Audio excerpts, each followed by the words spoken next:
राम मंदिर ट्रस्ट के सीईओ पद के लिए चुनावी प्रक्रिया शुरू है। राम मंदिर के सीईओ पद के लिए देश भर से 5,300 से ज्यादा आवेदन आए थे। इनमें से सिर्फ 18 योग्य उम्मीदवारों को इंटरव्यू दौर के लिए शॉर्टलिस्ट किया गया है। इंटरव्यू में पूछे गए सवालों के बाद विपक्ष ने बखेड़ा खड़ा कर दिया। दरअसल इंटरव्यू में शराब, मांस और जनेऊ पहनने जैसे सवाल पूछे गए। सबसे पहले तो हम आपको बताते हैं कि इस इंटरव्यू में किस किस तरीके के सवाल पूछे गए।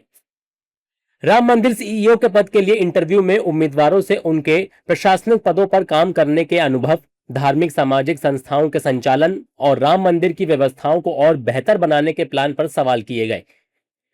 इंटरव्यू में कैंडिडेट से राम मंदिर और भगवान श्री राम के लिए आस्था की गहराई को भी परखा गया। उनसे धार्मिक संस्थानों के संचालन के पुराने अनुभव और मंदिर प्रबंधन को लेकर उनके विजन से जुड़े सवाल भी पूछे गए।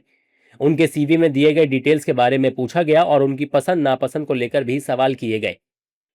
उम्मीदवारों से पूछा गया कि क्या वो शिखा रखते हैं, जनेऊ पहनते हैं और शुद्ध शाकाहारी हैं या मांसाहारी भोजन करते हैं। इसके अलावा शराब पीने और हिंदू धार्मिक परंपराओं के हिसाब से पोशाक पहनने में सहेज होने से जुड़े सवाल भी पूछे गए।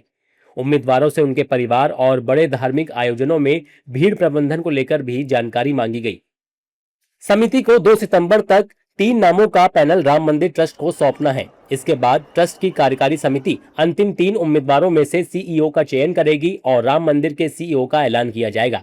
हालांकि ऐलान से पहले ही विपक्ष ने राम मंदिर ट्रस्ट और बीजेपी पर तीखा हमला किया है।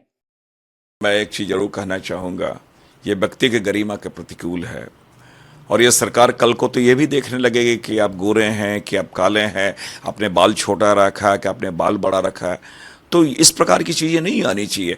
महत्वपूर्ण चीज़ है कि वो अपने दायित्वों का निर्वहन, जिस चीज़ के लिए, जिस पद के लिए है, वो अपने दायित्वों का निर्वहन बेहतर तरीके से निष्ठापूर्वक कर रहा है या नहीं कर रहा है, ये ज़्यादा महत्वपूर्ण है। ये जो साक्षात्कार हुआ है, ये संविधान में प्रदत्त जो अधिकार है और संविधान का जो हमारा प्रेम्बिल है, प्रेम्बिल के अगेंस्ट ये सवालात पूछे जा रहे हैं, जो कि देश की जो अनेकता में एकता का सूत्र है, ये कमजोर करता है। नहीं, हम तो बोल रहे हैं कल ही आप चर्चा करवा दीजिए। जो चढ़ावा चोरी जिसके नाम पर इन्होंने सत्ता पाई, कुर्सी पाई, जिसके नाम पर चंदा पाया, जिसके नाम पर धंधा किया, वो अगर वहाँ चढ़ावा चोरी हो रहा है तो चर्चा करने से भाग क्यों रहे हैं?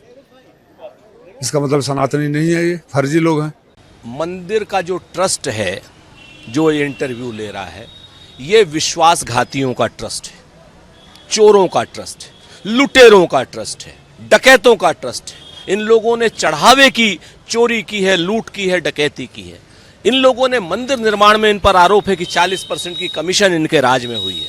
इन लोगों पर आरोप है कि 2-2 करोड़ की जमीन 18-18 करोड़ में ली गई है। इन लोगों पर आरोप है कि 84 करोड़ की जमीन मंदिर से 8 किलोमीटर दूर ली गई है, पता नहीं किस काम के लिए। उस पर जो चारा बोया जा रहा है, वो चारे की भी ये लोग चोरी कर रहे हैं, बेच रहे हैं, क्योंकि गौशाला मंदिर के पास नहीं है। सीईओ मंदिर ट्रस्ट का सर्वोच्च कार्यकारी अधिकारी होगा और उसके जिम्मे प्रशासनिक, वित्तीय, कानूनी, सुरक्षा और श्रद्धालुओं की व्यवस्थाओं से जुड़े बड़े फैसले होंगे।